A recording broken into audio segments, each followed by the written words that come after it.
CNN کے بین الاقوامی bulletin کے ساتھ میں ہوں وقار حسین۔ حکام کی جانب سے کہا گیا ہے کہ اکثر اوقات آب و ہوا کی تبدیلی سے پیدا ہونے والے موسمی اثرات شدید تباہی کا سبب بنتے ہیں۔ کینیڈا کے وفاقی سائنسدان ماحولیاتی تبدیلی کے حوالے سے ملک کا بلڈنگ کوڈ بدلنے کے بارے میں سوچ رہے ہیں۔ مزید احوال اس رپورٹ میں۔ کینیڈا کے وفاقی سائنسدان ماحولیاتی تبدیلی کے حوالے سے ملک کا بلڈنگ کوڈ بدلنے کے بارے میں سوچ رہے ہیں۔ ملک میں جب سیلابی یا طوفانی صورتحال پیدا ہو تو عمارتیں شدید متاثر ہوتی ہیں۔ حکام کی جانب سے کہا گیا ہے کہ اکثر اوقات آب و ہوا کی تبدیلی سے پیدا ہونے والے موسمی اثرات شدید تباہی کا سبب بنتے ہیں۔ نیشنل ریسرچ کونسل اور سائنسدان اس بات پر غور کر رہے ہیں کہ کس طرح سے کینیڈا میں ماحولیاتی تبدیلی کے تناظر میں محفوظ تعمیرات بنائی جا سکتی ہیں۔ حکام کی جانب سے کہا گیا ہے کہ عمارت کے ڈیزائن میں اس قسم کی تبدیلیاں کی جا رہی ہیں جن سے جنگلات کی آگ، سیلاب اور دیگر موسمی اثرات سے بچا جا سکے۔ اس حوالے سے 5 سالہ ریسرچر پروگرام اپنے اختتام کو پہنچ رہا ہے، جس سے عمارات، سڑکیں، ضائع ہونے والے پانی، ٹرانزٹ پلوں اور دیگر انفراسٹرکچر پر اثر پڑ سکتا ہے۔ 42.5 ملین ڈالر کے منصوبے میں 100 کے قریب محقق شریک ہوئے، جن میں میٹیریل، سمندری سائنسدان، ایرو اسپیس اور ٹرانسپورٹ کے ماہرین شامل تھے۔ تازہ ترین ٹی وی پروگرامز اور بریکنگ نیوز دیکھنے کے لیے ابھی سبسکرائب کیجیے ہمارا چینل TNNLive.tv۔ سال 2019 ٹورنٹو میں سیاسی کشیدگی کا سال رہا، تاہم رواں سال چند اہم تبدیلیوں کا امکان ظاہر کیا جا رہا ہے۔ مزید جانتے ہیں اس رپورٹ میں۔ سال 2019 ٹورنٹو میں سیاسی کشیدگی کا سال رہا، تاہم رواں سال چند اہم تبدیلیوں کا امکان ظاہر کیا جا رہا ہے۔ گزشتہ سال شہر کو صوبائی کٹوتیوں، ٹرانزٹ منصوبوں میں غیر یقینی کی صورتحال، تعمیراتی منصوبوں جیسے مسائل کا سامنا رہا۔ نئے سال کے آغاز پر یہ معاملات تاخیر کا شکار رہے۔ نئے سال اور نئی دہائی کے آغاز پر شہری انتظامیہ کو مزید چیلنجز کا سامنا کرنا پڑ سکتا ہے۔ سستی رہائش شہر کے لیے ایک بڑا چیلنج ہے، جبکہ اس میں تبدیلی کے کوئی آثار نظر نہیں آ رہے۔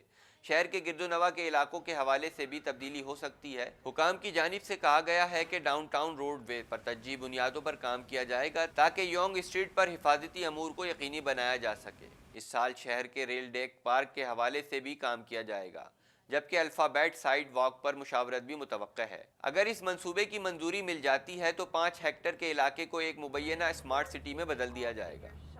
تازہ ترین ٹی وی پروگرامز اور بریکنگ نیوز دیکھنے کے لیے ابھی سبسکرائب کیجیے ہمارا چینل TNNLive.tv۔ انٹیریو کی صوبائی پولیس کی جانب سے کہا گیا ہے کہ ایک گاڑی کے تصادم میں 3 افراد ہلاک ہوئے ہیں۔ مزید احوال اس رپورٹ میں۔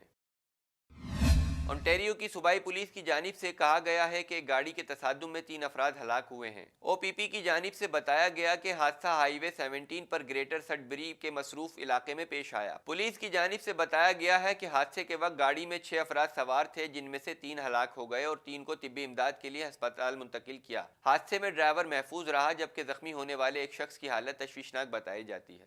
تازہ ترین ٹی وی پروگرامز اور بریکنگ نیوز دیکھنے کے لیے ابھی سبسکرائب کیجیے ہمارا چینل TNNLive.tv۔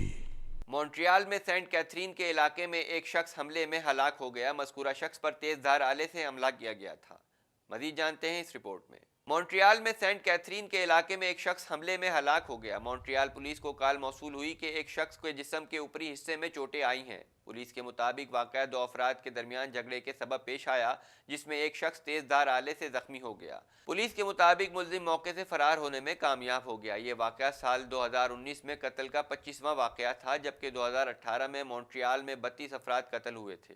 تازہ ترین ٹی وی پروگرامز اور بریکنگ نیوز دیکھنے کے لیے ابھی سبسکرائب کیجیے ہمارا چینل TNNLive.tv۔ مونٹریال میں نئے سال کے آغاز پر مختلف واقعات میں 2 افراد پر حملہ کیا گیا۔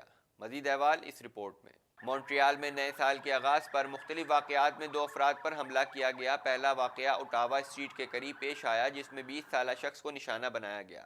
پولیس کے مطابق حملے سے پہلے مذکورہ شخص کا قریبی بار میں چند افراد سے جھگڑا ہوا تھا۔ اس کے جسم کے اوپری حصے پر متعدد وار کیے گئے تھے۔ پولیس نے زخمی شخص کو طبی امداد کے لیے ہسپتال منتقل کر دیا۔ اس واقعے کے چند منٹ بعد ہی نوٹر ڈیم اسٹریٹ پر ایک خاتون اور 30 سالہ زخمی شخص کی اطلاع ملی، جسے چاقو کے وار سے زخمی کیا گیا تھا۔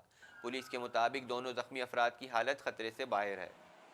تازہ ترین ٹی وی پروگرامز اور بریکنگ نیوز دیکھنے کے لیے ابھی سبسکرائب کیجیے ہمارا چینل TNNLive.tv۔ امریکی صدر ٹرمپ نے کہا ہے کہ وہ ایران کے ساتھ امن برقرار رکھنے کے خواہاں ہیں۔ اور ایران کو بھی کسی اور کی نسبت امن کے قیام کی زیادہ ضرورت ہے۔ مزید احوال اس رپورٹ میں۔ صدر ڈونلڈ ٹرمپ نے واضح کیا ہے کہ نہ ہی وہ ایران کے ساتھ جنگ لڑنا چاہتے ہیں اور نہ ہی انہیں اس کا امکان نظر آتا ہے۔ فلوریڈا میں اپنی ذاتی کلب میں جہاں وہ چھٹیاں منا رہے ہیں، میڈیا سے بات چیت کرتے ہوئے انہوں نے ایران کے ساتھ ہونے والی تازہ کشیدگی پر تبصرہ کیا۔ بغداد میں جب ایران کے حامی ملیشیا کی رہنمائی میں امریکی سفارت خانے پر دھاوا بولا گیا تو صدر ٹرمپ نے دھمکی دی تھی کہ امریکہ اس کے جواب میں مناسب کارروائی کر سکتا ہے، جس کا مطلب یہ لیا گیا تھا کہ شاید امریکہ ایران پر براہ راست حملہ کر دے گا۔ تاہم صدر ٹرمپ کی وضاحت کے بعد یہ تاثر ختم ہو گیا۔ صدر ٹرمپ نے بتایا کہ وہ ایران کے ساتھ امن برقرار رکھنے کے خواہاں ہیں اور ایران کو بھی کسی اور کی نسبت امن کے قیام کی زیادہ ضرورت ہے، اس لیے انہیں لگتا ہے کہ دونوں ملکوں کے درمیان جنگ نہیں ہوگی۔ تازہ ترین ٹی وی پروگرامز اور بریکنگ نیوز دیکھنے کے لیے ابھی سبسکرائب کیجیے ہمارا چینل TNNLive.tv۔ امریکی ریاست کنساس میں مسافر طیارہ گر کر تباہ ہو گیا، جس کے نتیجے میں 2 افراد ہلاک ہو گئے۔ مزید احوال اس رپورٹ میں۔ امریکی ریاست کنساس میں مسافر طیارہ گر کر تباہ ہو گیا، جس کے نتیجے میں 2 افراد ہلاک ہو گئے۔ غیر ملکی خبر رساں ادارے کی رپورٹ کے مطابق امریکی ریاست کنساس کے جانسن کاؤنٹی ایئرپورٹ سے ایک انجن والے طیارے نے اڑان بھری۔ طیارہ حادثے کے نتیجے میں 2 افراد ہلاک ہو گئے۔ طیارہ سال نو کا جشن منانے کے بعد اپنی منزل کی جانب جا رہا تھا کہ حادثے کا شکار ہو گیا۔